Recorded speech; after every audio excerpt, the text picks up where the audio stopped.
Olá, meu irmão e minha irmã, tudo bem? Sejam bem-vindos ao canal Fé, Esperança e Amor. Hoje nós iremos dar continuidade ao nosso estudo da Palavra de Deus. Iremos fazer a exposição para o Salmo 44, 44b, que vai ser do versículo 9 até o versículo 16. Leiamos, meus irmãos e minhas irmãs. Agora, porém, tu nos lançaste fora e nos expuseste à vergonha, e já não sais com o nosso exército. Tu nos fazes bater em retirada à vista dos nossos inimigos, e os que nos odeiam nos tomam por seu despojo. Entregaste-nos como ovelha para o corte, e nos espalhaste entre as nações.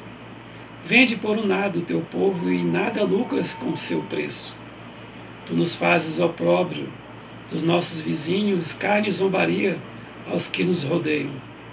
Põe-nos por ditado entre as nações, alvo de meneio de cabeça entre os povos.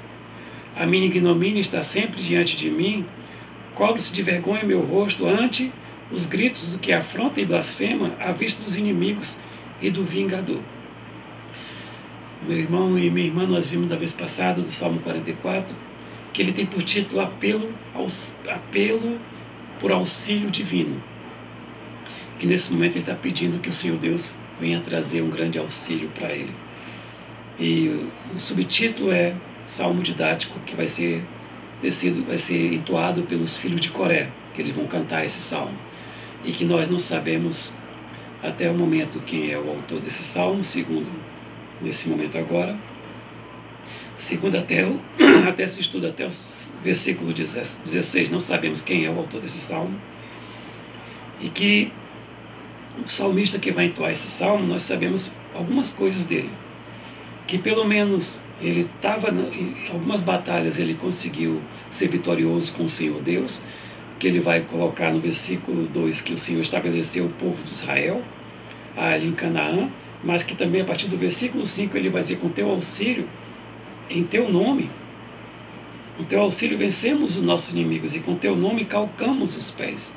Ele vai dizer que está presente em algumas batalhas, que o Senhor vai mostrar para ele que o Senhor o protege e o guarda. Também ele vai dizer que como ele está nessa batalha, que ele também é um guerreiro. Ele vai nos passar alguns sinais, né? A gente vai conhecer pelo menos essa característica dele, quando ele fala: não confio no meu arco, no versículo 6. Não é minha espada que me salva. Que ele era um habilidoso guerreiro que sabia manusear bem a espada e sabia manusear bem o arco e flecha. Então, ele também vai colocar: pois tu nos salvaste dos nossos inimigos. Então ele vai colocar para nós que ele é um homem que conhece a história de Deus, porque os pais iam passando para eles a informação, e que o Senhor Deus, ele tem uma grande experiência com o Senhor Deus em algumas batalhas. Ele é um guerreiro, possivelmente ele é um líder, e que ele tem conhecimento muito de Deus para falar sobre a soberania de Deus. Só que ele vai contar a partir do versículo 9 que agora outra coisa está acontecendo. Se Deus estabeleceu o povo em Canaã, se Deus deu vitória para eles muitas vezes contra seus inimigos, agora outra coisa está acontecendo. Ele vai dizer no versículo 9, agora, leiamos, ele vai dizer: agora, porém, entretanto, tu nos lançaste fora e nos expuseste à vergonha e já não sais com nossos exércitos. Se o Senhor nos estabeleceu o povo de Israel na terra de Canaã prometida, agora o Senhor nos lançou fora dessa terra.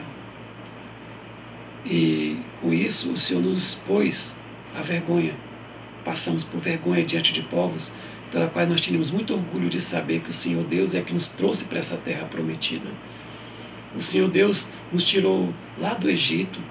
O Senhor Deus fez que Moisés cruzasse o Mar Vermelho. Em pés enxutos nós passamos e muitas vitórias tivemos no deserto. Com Josué nós entramos em Canaã, com Josué conquistamos tudo que se acontece, o povo conquistou, tudo que temos até hoje o povo conquistou. E contigo mesmo, Senhor, ele vai dizer, com teu auxílio vencemos nosso inimigo, que ele está numa batalha aqui. Mas agora, nesse momento, o Senhor nos lançaste fora. E que o salmista está passando de ensino nesse momento, como é um salmo didático, é um salmo que foi entoado para que, ao ser cantado, as pessoas, os israelitas, olhasse, tivesse bem ideia da letra e observasse na letra a soberania de Deus.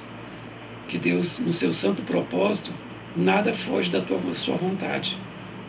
E que o Senhor Deus, no Salmo, do versículo 44, do versículo 1 até o versículo 8, se nós pudermos dizer assim, se Deus é por nós, nós também podemos dizer quem será contra nós. Porque nesse momento aqui, Deus era por eles. Então, quem seria contra eles? Quem poderia lutar contra o povo eleito de Deus? Mas no versículo 9, como se ele dissesse, se Deus é contra nós, então quem será por nós? Porém, tu nos lançastes, tu nos expuseste a vergonha, já não sai com nossos exércitos. Nesse momento, esse salmo, quando ele fala, tu nos lançaste, ele sabe que tem um povo inimigo que está calcando os pés deles, tem um povo bárbaro, tem um povo pagãos que estão procurando destruir o povo de Israel. Ele sabe disso. Ele sabe que também tem o inimigo da alma deles. Ele sabe disso. Mas aí, nesse momento, ele sabe que quem está fazendo isso, através dos inimigos deles, tanto da alma, os inimigos transcendentes, os inimigos imanentes, o inimigo do corpo, o inimigo do espírito dele, nesse momento, é Deus. Porque ele fala, porém, tu nos lançaste fora e nos expuseste a vergonha e já não sai com nossos exércitos. O Senhor nos tiraste da terra, o Senhor nos fizeste passar vergonha e também já não sai com nossos exércitos. Aqui o salmista, ele está dizendo que ele tem um exército, já não sai com os nossos exércitos. Veja, já não sai com os nossos exércitos, já não está mais conosco. Tanto é que ele vai dizer no versículo 10, porque tu nos fazes bater em retirada. Ele se encaixa, tu nos fazes bater em retirada, ele está lá nesse exército. E à vista dos nossos inimigos que nos odeiam, nos tomam por seu despojo. Então, o Senhor Deus tirou eles da presença, tirou eles da terra, e ao mesmo tempo já não saiu com os exércitos. E que o povo de Israel, isso é muito ruim para o povo de Israel, porque eles não tinham habilidades militares. Eles tinham alguma, mas não eram lá essas coisas, porque sempre quem vencia a batalha era o Senhor Deus. Porque Deus sempre pega o mais fraco para humilhar o mais forte. Deus sempre pegou as coisas que menos se esperam nesse mundo para humilhar as que muitos se acham. Essa é a forma que Deus age. É a vontade dele agir dessa forma. E o povo de Israel não era um povo porque tinham grandes afeições, como nós vimos anteriormente, quando Deus escolheu Abraão. Abraão não era um especialista em muitas coisas ou em poucas coisas, porque Deus escolheu ele para ir para uma terra da qual Deus iria escolher futuramente para o povo de Israel. Então sempre o povo de Israel foi um povo que dependia de Deus para batalhas. E quando ele fala, agora já não sais com os nossos exércitos, o que será de nós? Porque o exército de Israel sempre foi um exército, não era exército de lobos, não era uma matilha de lobos, não. Era um exército de cordeiros, onde tinha um grande pastor. E esse pastor é que conduzia aquele povo. Esse pastor é que sempre defendia. Agora esse pastor não está com esse povo. Então, por isso que ele fala agora, já não sais com o nosso exército, porque tu nos fazes bater em retirada. Se o Senhor Deus não está com o povo dele, que é um povo fraco, que é um povo como ovelha, eles vão fugir na hora que os inimigos chegarem, porque não tem quem os defenda. À vista dos nossos inimigos e os que nos odeiam, nos tomam por despojo. Faz bater em retirada. À vista daqueles que o assistem e os que nos odeiam, tomam por despojo. Agora o povo de Israel está sendo preso, sendo cativo. Primeiro, tirou o povo. Veja só, aqui ele está considerando que o Senhor Deus lançou fora. Que tinha estabelecido, agora está lançando fora. Agora fala que não está com eles. Agora fala que bate retirada, mas agora entrega como despojo. O povo de Israel agora, as casas, os bens, os filhos, as filhas, tudo que eles tinham estão sendo aprisionados por esse povo que está pegando aqui e está levando para si. Fazendo os filhos e as filhas de escravo, ou eles mesmos a esposa de escrava. Ele vai dizer também, Entregaste-nos como ovelha para o corte e nos espalhar-te entre as nações. A ovelha, como nós falamos anteriormente, que é aquele animal que depende muito do seu pastor. Então, como o pastor não estava presente, elas se desgarraram. Agora ele fala também, e nos espalhar-te entre as nações. Então, quando pegaram as ovelhas, pegaram para corte, para matar, e espalhar-te entre as nações, é porque o povo de Israel, como ele tinha uma terra, como ele tinha um povo e tinha as suas leis, ali faria uma nação. E agora não tem mais terra. Então eles faziam uma nação e eram um só corpo. Tinha um rei, tinha as terras, tinha as suas leis. Agora, como eles não têm mais a sua terra, eles se sentem desmembrados. Por isso que ele fala que nos entregar-te entre as nações, porque ele diz aqui, e nos espalhar-te entre as nações. É como se ele fosse desmembrado, soltos, e que é como se nós imaginarmos um corpo vivo que tem os seus membros, que necessita da mão, do pé, da perna, do braço, dos olhos, todos os membros que necessitam dos outros para que nós possamos interagir, coagir, nos comunicarmos e viver. Nesse momento, o povo de Israel, o povo que está sendo tirado daqui, o judeu de Israel, ele está se sentindo desmembrado. É como se ele estivesse vivo, só batendo o coração e funcionando a consciência, mas sem o braço, sem a perna, tudo desmembrado, que seria melhor se eles tivessem morrido, segundo João Calvino, 100 vezes melhor se eles tivessem morrido do que ficarem desmembrados, espalhados entre as nações. Porque dessa forma, eles estavam sendo torturados nesse momento. E que a tortura é pior muitas vezes do que a própria morte. Então é isso que eles colocam nesse momento aqui. E nos espalhar-te entre as nações. Mais uma vez no versículo 12 ele vai dizer, vendes por um nada o teu povo e nada lucra com o seu preço. Aqui é como se dissesse, o teu povo não tem nenhum valor para as pessoas que vão querer possivelmente comprá-la.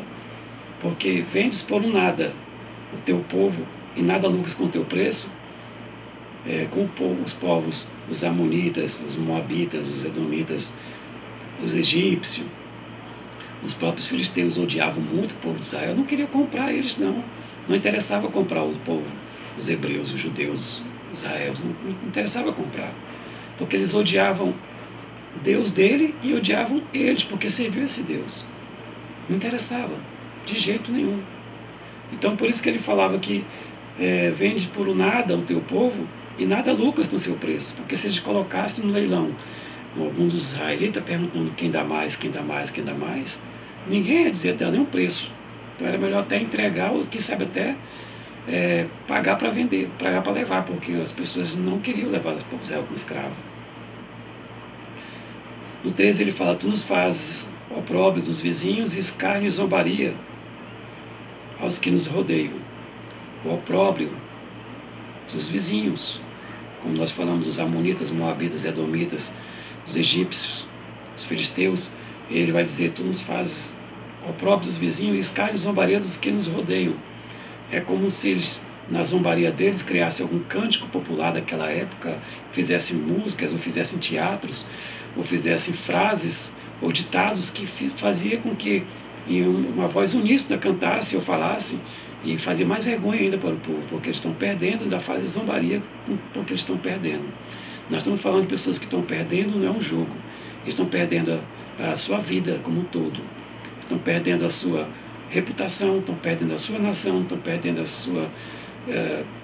seus bens.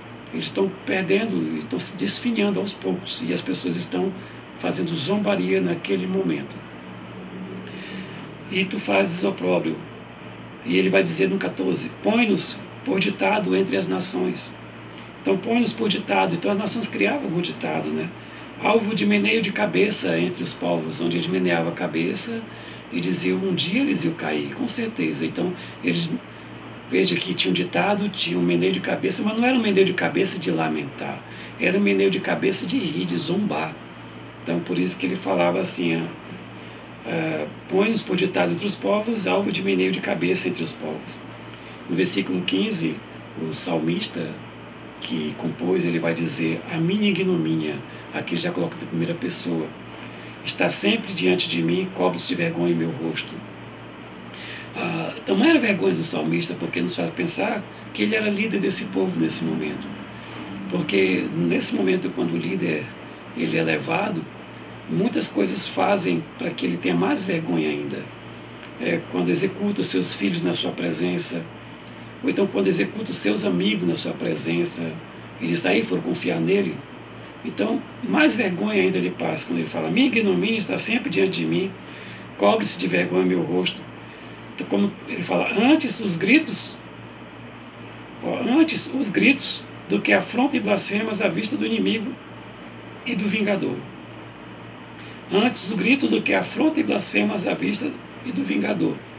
Veja só, os gritos daqueles que estavam fazendo aquela afronta, aquelas blasfemas, à vista do inimigo, que são as pessoas que circuncidavam ali Israel. Do inimigo. E quando ele fala aí do vingador, justamente são aqueles que o despojaram, são aqueles que vieram como vingador, vieram como pessoas que vieram buscar o despojo, vieram guerrear contra eles, que vão ser homens cruéis, né? Vão ser pessoas que não vão ter misericórdia nem compaixão, vão ser os adversários. Bom, o salmista, ele quer passar esse ensino para o povo de Israel, para o povo judeu, o povo hebreu. Ele quer passar com que eles percebam que Deus é soberano, que na sua santa soberania ele escolhe, ele decide como e quando e aonde ele executa a sua santa vontade. Ele escolheu estabelecer o povo de Israel, estabelecer esse povo aqui em Canaã, na terra de Canaã. Ele também auxilia quando ele quer auxiliar. Quando faz parte do seu santo propósito, aí ele auxilia. Foi quando ele falou aqui que com o seu auxílio vencemos os nossos inimigos. Mas também o salmista, ele está colocando, se por um lado o Senhor Deus, ele faz derramar suas chuvas de bênção, ele traz a sua água para matar a sede, ele traz seu alimento quando falta, ele é aquele que abastece, também é um Deus que também tira o alimento, que também tira a água, que também corrige, mas os propósitos divinos são diferentes dos propósitos dos inimigos que se usam dessa oportunidade. Porque Deus, ele se usa dos inimigos nesse momento, porque ele fala, agora porém, tu nos lançaste, tu nos fazes bater retirada, entregaste-nos, vendeste por um nada, tu nos fazes o opróbrio, põe-nos por ditado entre as nações.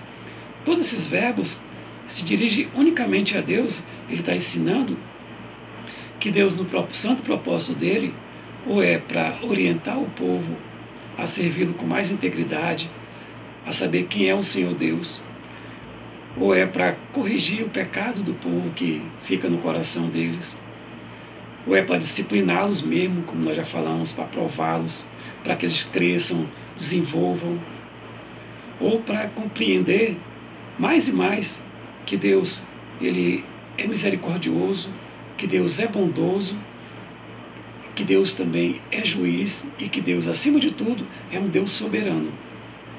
E que nada foge da sua santa vontade.